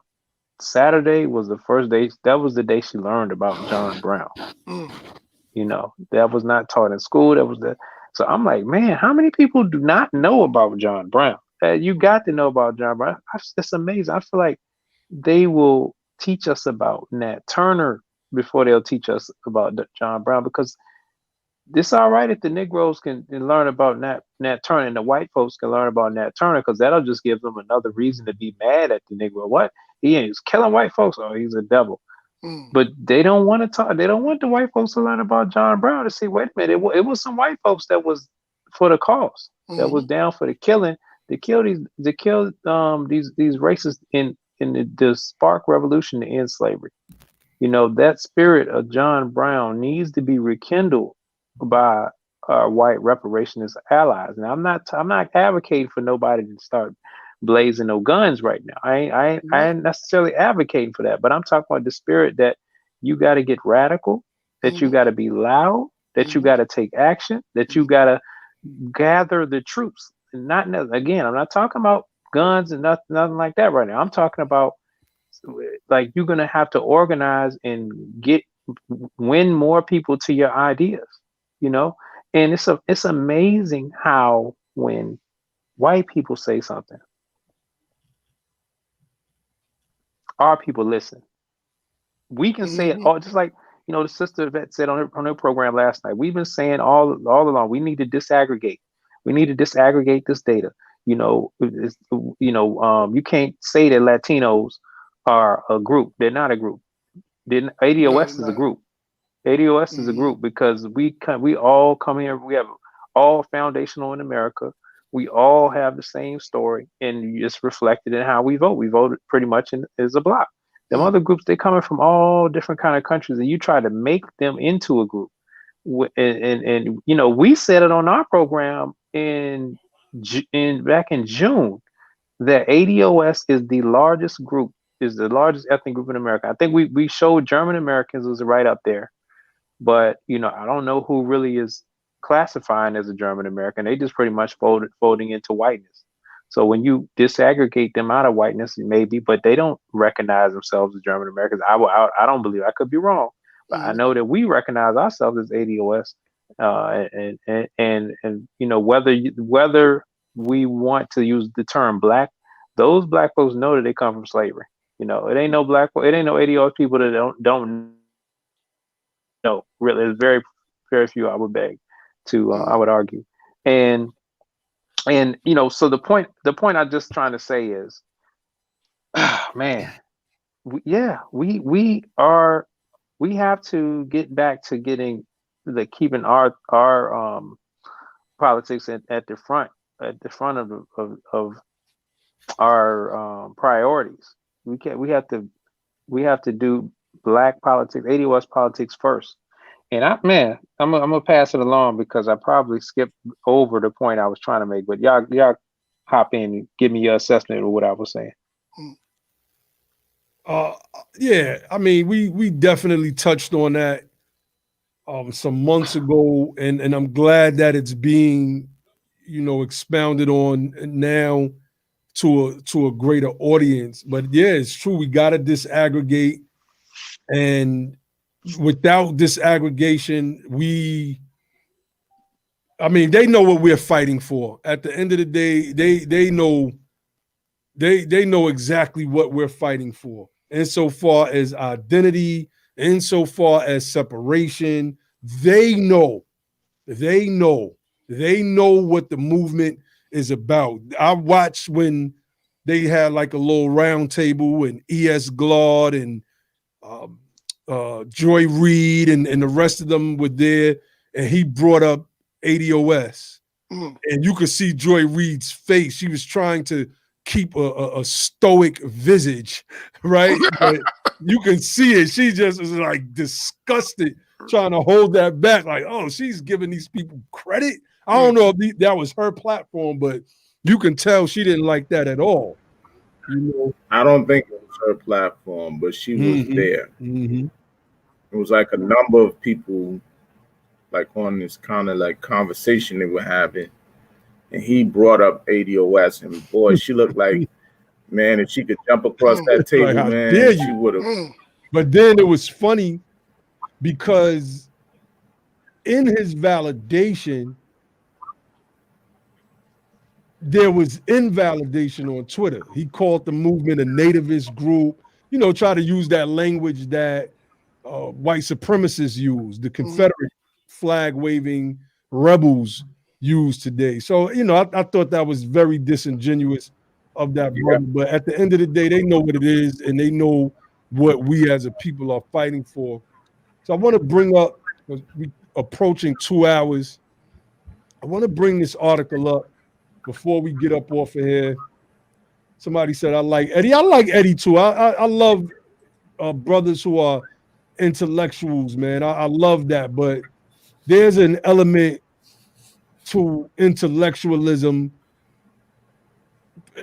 insofar as how I view someone that causes me to discredit or discount them when they can see a thing, they can research a thing, and then hold a faulty position and make something appear that it's other than what they know that it is. And when a person does that, that's when I begin,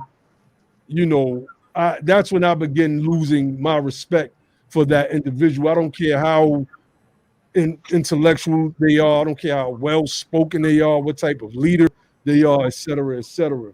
So I want to go to this article for us to touch on before we get up off of here. This is an article from Business Insider that was published today at 12:38 this afternoon.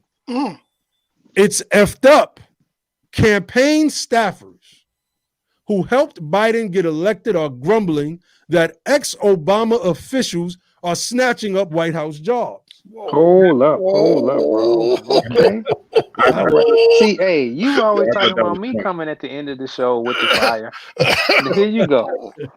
We trying to get up off here. Now you gonna come with this. Woo. I was trying to get to it a little bit earlier, but we got, and maybe we could touch on this on the future. I love it. But, let's go. Let's do a quick rapid fire on this. Let me go through some of this. Let's read the headline again because it's important. It's effed up. Campaign staffers who helped Biden get elected are grumbling that ex-Obama officials are snatching up White House jobs. Well, I did a tweet maybe a week ago. I don't even think it was a week ago. I'm not sure. And I may have made that post on Facebook that said Biden's picks sure looking like they got Barack Obama written all over them or something like that. I said it just looked like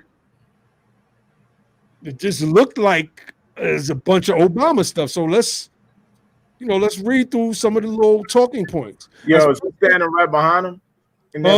Is he standing right behind him in that picture? You see him? Yep. There he is. Dude got a mic and everything, man. The puppet master. The puppet master. He's the puppet master right now.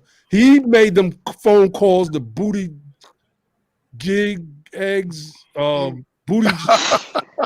What is it? Buttigieg. He made the phone call of Buttigieg to Klobuchar, to Wang. He made those calls telling them to drop out, and they put all their support behind Biden, and there's a bunch of crazy stuff. So let's read through some of these bullet points. As President-elect Joe Biden picks people to fill spots in his White House, some of his campaign staff members are worried that they might not get a job in the new administration, Politico reported. People are pissed, one Biden advisor told Politico. Members of Biden's campaign are upset at the number of former Obama administration officials who are being given top positions, Politico said. The Obama staffers are now cutting out the people who got Biden elected, another advisor told Politico, adding it's effed up. Members of President-elect Joe Biden's campaign are concerned about being swept aside as a growing number of former Obama administration staffers get tapped for jobs in the White House, Politico reported on Tuesday. So far, Biden has tapped Obama administration alums for high-profile spots in legislative affairs, the First Lady's office, and other departments. For his cabinet, Biden selected Antony Blinken, who served as a Deputy Secretary of State and Deputy National Security Advisor under President Barack Obama, to be his Secretary of State. He also named former Secretary of State John Kerry. I was shocked to see this dinosaur still in the mix as his climate czar. Now you got AOC, you have Bernie Sanders trying to push this Green New Deal, which is centered around climate, and you have John Kerry as your climate czar, for real? It says, while thousands of jobs have yet to be filled, many staffers who have stuck by Biden fear they won't be picked for a new gig, Politico reported. The Obama staffers are now, we kind of read that part. So let me give my quick take on this, and we'll go around the table. We'll start with Brother Ali. We go to Arthur Ward, go to Grimm, and then come to you, Josh. Right. So here's my take, right? My take is we seen what happened to our wealth. It's hard to even call it wealth. It's not wealth. Our worth, Let's use, I think that's a better term. You know, we use terms like black wealth and black wealth and white wealth disparities. We don't have wealth. That's just, we can say white wealth versus black worth disparities. I think that's how we should start framing that in our talking points, right? And under Barack Obama, starting in 2010, there is a precipitous decline in black worth. There was no recovery.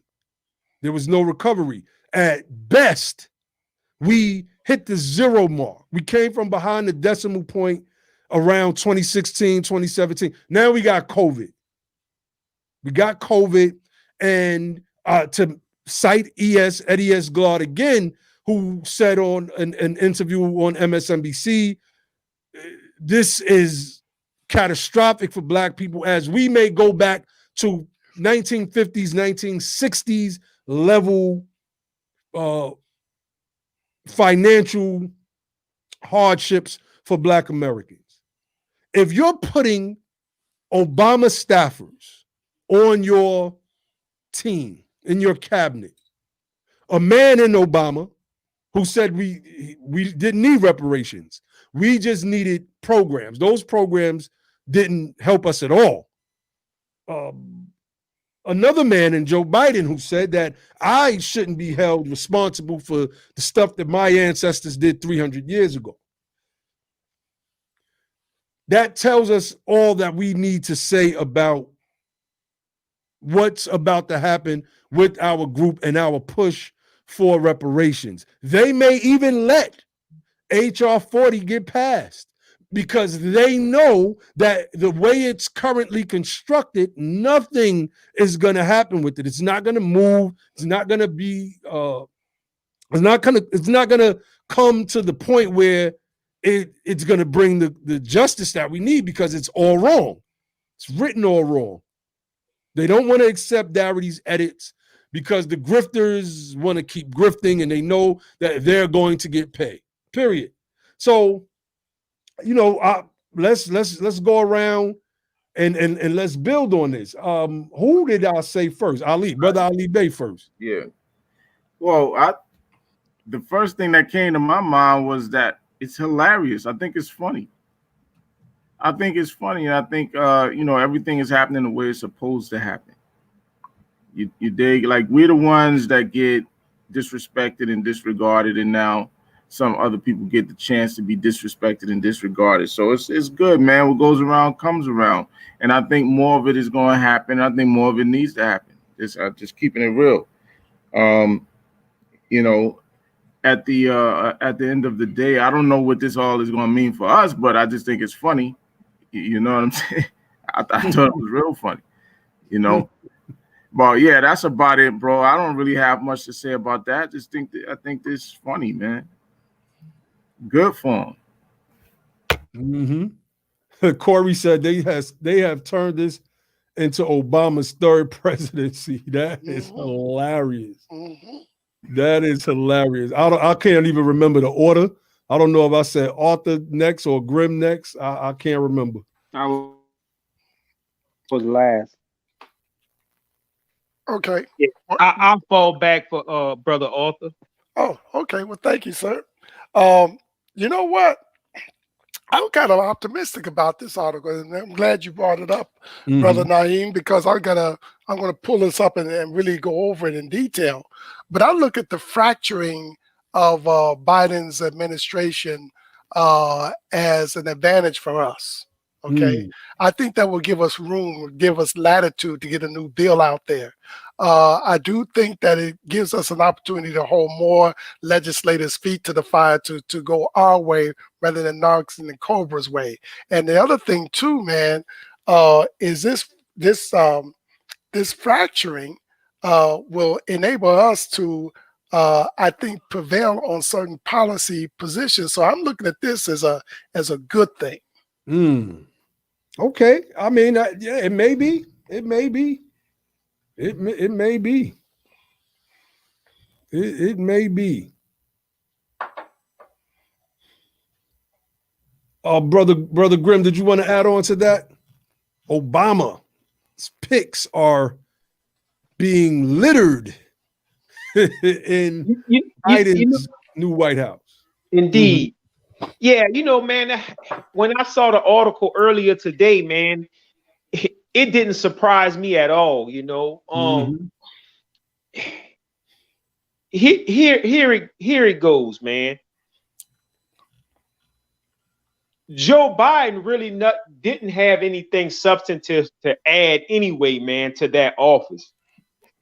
This was basically, man, just the whole in my opinion, man, DNC grift, because they wanted a corporate man in there. And y'all know this just me. This just Grim speaking.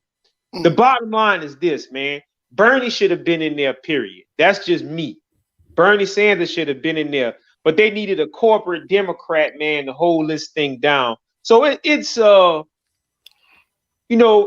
no surprise to me that they did it, because Joe Biden didn't have nothing to offer. Like you said, he either reached back and grabbed some old dinosaur in the form of John Kerry, who was it? Was running against Bush. He let Bush beat him down about his military record, and then wait till the last minute to respond to it and lose the presidency, So, you let old dinosaurs like that run around, and some of the Obama appointees and stuff, man. But I'm like, Leon really got much to say about it, man, because Joe Biden really ain't have much to bring to the table, man, other than his experiences, man, as vice president and the Obama team and what they did. And they basically just trying to bring, and listen to me carefully, they trying to bring back the normalcy, quote unquote, back to an Obama era thing where, it was really no advancement for us, man, and we just received a whole lot of symbolism, for our votes and everything like that, man. Brother Josh, we got our brother Logic pulling the brother Josh right now, coming on at the end. So we gonna go to our brother Logic after brother Josh get finished. Peace, brother. Peace, brother Logic. Yeah, man. I just wanted to say, when I look at these names and then you hear like all these Obama people getting in place, it's like, I mean, what did you expect under Joe Biden? Joe Biden is an establishment type of guy. He's going to reach back, and I mean, he's 78 or so, whatever, 77, 78 years old, and he's been out of the Senate for a while, and he's probably chilling at the crib and whatever, doing whatever he wanted to do the past 4 years, or the past couple years, I should say, and. So what is he going to do? He's going to reach back to resurrect the old team. It's not like he was in any fight or in any game. And he built, I mean, decades and decades of people building relationships and building a web of relationships, I should say, while he was in Congress. So, and a lot of interests are attached to that. He may know a lot of people's strengths and what a lot of people's constraints are.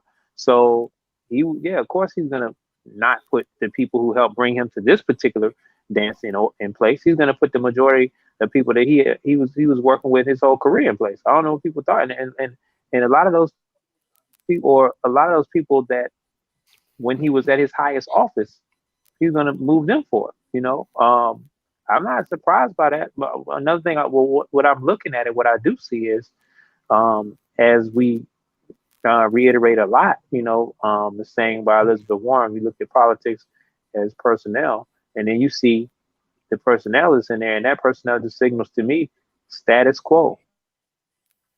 Like, we're not finna change. We're not trying to do nothing that's gonna really shake any things up with how they were before Donald Trump. We pretty much, like you said, getting back to the normalcy of that. That's what that represents. And it's interesting, brother Arthur. I would be interested in seeing the angle on how we could, or seeing somebody explain. Maybe you can explain the angle. We'll talk later. How we could get an advantage there. You know, I don't particularly see it just because, you know, when you're dealing with Obama, people, generally speaking, you look at that, like to you have to be, most of those people are status quo type people, or it's Mhm, corporate interest type of people, you know, or mhm. Then center we to right or moderate type of people. but we Hmm. said two things in this. We said two things in this broadcast tonight. We said that Hmm. Biden is a corporate Democrat, and we also said that we also pointed out the fact that corporations are starting to look in the directions of reparations because their concern is about the overall shape of the economy. Hmm. Yeah, I mean, you know, Hmm. it would benefit the Okay. economy, and it's just there have been people that spoke to that. Hmm. You know, brother Logic, jump in here and give your little 2 cents. Peace, fam. Peace, peace, peace. So Peace. peace to the family and everything, and great, powerful discussion. You know, I just want to come up with some closing statements. I ain't gonna pull a full Josh. I'm just gonna I'm gonna pull a partial Josh. You know, Partial Josh. yeah. Um, I just want to say that what we see with Joe Biden and his picks is like the revelation of what I've been saying for the past couple weeks about how this thing was really about on the executive level. The nepotism that goes along with that is so potent and so thick that it's really about winning the election so you can fight the real war, which is the war for the jobs, fighting over the jobs that come with the executive appointee powers, right? So who, and then like I always said, Joe Biden is just like, he's the puppet of all puppets. He doesn't run anything. This is Obama's administration. This is really Obama's second term at president, not second term, but this is really his third term. Like, this is the Obama show all over again. And that's what you're getting with Joe Biden, more Obama politics. That's what they wanted with Hillary Clinton, more Obama politics. What Right. Obama was the extension of Clinton. They represent the quintessential Democratic establishment politics. That's what that is. So whenever the Democrats can get the best like poster child for their policy and agenda representatives, that they go all full steam ahead. And that's what we have with Joe Biden. But Joe Biden doesn't run anything. He doesn't have the charisma. He doesn't have the wherewithal. The sun has set on him. And it's really sad that, you know, Democrats voted this man in. And this is like John Kerry. I heard my brother Naheem going in on that. That is like super pathetic on top of already. That's like an avalanche of patheticness is what you get with this Wow. administration. We already seeing it. Y'all dug John Kerry out of the grave. Are you serious? Sheesh. Like, this is what y'all voted for. You know what I mean? So understand, like, this is why we talk the way we talk. We talk about the politics the way we talk about, because you're not going to get anything new, transformative, and innovative out of the Democrat Party or the Republican Party. The two major party system is dead. All the life is in the people, and that's what we got to be focused on. As long as you think you're going to get something out of one of these parties, you're going to be on a fool's errand. That's just what it is. We got to start over. We got to destroy the old political bands that tied us to these parties. We got to start over new and local in our backyard and build back up. You understand what I'm saying? And we can do things in this day and time now that we couldn't do 50 years ago, right? True. So we have to use everything with technology, with social media, and everything at our disposal, right, that we have now to transform and do what we couldn't do 50 years ago, and really get the power centralized in our backyards, and then make it extend to state, regional power, and federal, national power. So the power is always with the people. Don't understand that it's not with the party. If the power is only with the party, as long as the people think that's where the power is at, just understand the power is always with the people. this thing with the Democrats and what it is with party politics in general is all about the jobs and the nepotism and the patronage that comes along with it, right? Those things are not bad in and of themselves, but they bad when it's for the establishment and not for the people. We can do our own patronage, we can do our own nepotism, and that's what we've never been able to really get a stronghold on in this country. And that's what has been really hyperextended the racial wealth gap and all the accrued disadvantages that has come with being a bottom caste lineage tied into chattel slavery. When we got able to get into the political arena, we was already drowning in nepotism and patronage that we couldn't participate in for well over a century. And so just understand that there are other options politically out there for us that we can dominate and be successful in. And before I get up out of here, I just want to say, don't miss the Be the Power brothers. We will be on Angela Nirvana's show Sunday, breaking this down, going back into this in more detail. The brothers in the full strength of BTP will be on Angela Nirvana's show, getting it in with the family, and government is the game and politics is how it's played. You can't win unless you get in the game. Peace, family. Love. Peace, peace. Yes, peace. So we are at 2 hour and 6 minute point, and I think we had a good, productive discussion. Josh, did you speak yet? I'm lost trying to read between these articles and the chat. Yeah, I'm good. I'm good. Okay, I'm cool. good, I'm like, yeah, hey, but Josh. I'm glad. I came on right before our brother.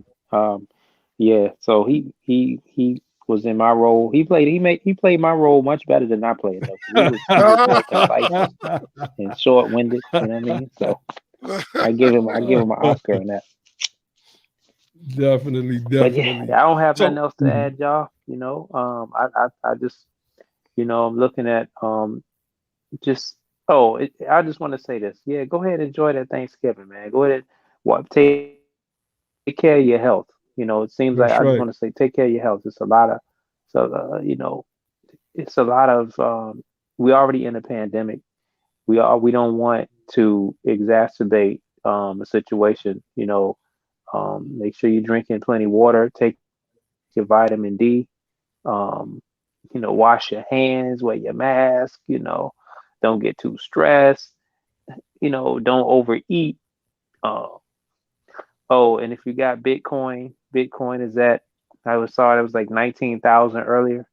So if you need to, if you might want to get out at the top, for spikes back down if it hasn't already. I haven't checked in a little while, and look for a place to get back in at a better price point and just take some of your gains and enjoy them for Christmas.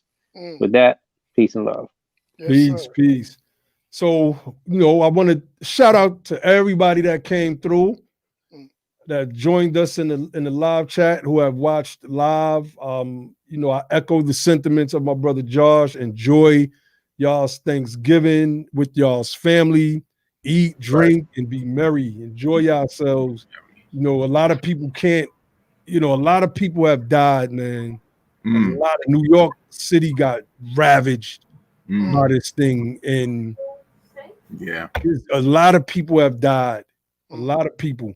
And there's some people that can't enjoy Thanksgiving because they can't even get to their family. I seen an article the other day where a whole family in Texas, there's a Mexican family, a whole family, and we know which way a lot of Mexicans voted, right? They voted for Trump. They disregarded the mitigation measures set forth by the CDC, and this whole family of 15 people got COVID. So, I even urge some of you to get tested before you even go to family. I know that's something that I'm doing on this end. Like before you get tested for COVID, before you sit down for Thanksgiving. If you're gonna go and do that, man, you know, we have to like take this thing serious because it's affecting us the most. Mm. And I'm gonna leave with the platform's motto: don't just fight the power, come the power, and then you will have the power to make a change. And with that, I say peace.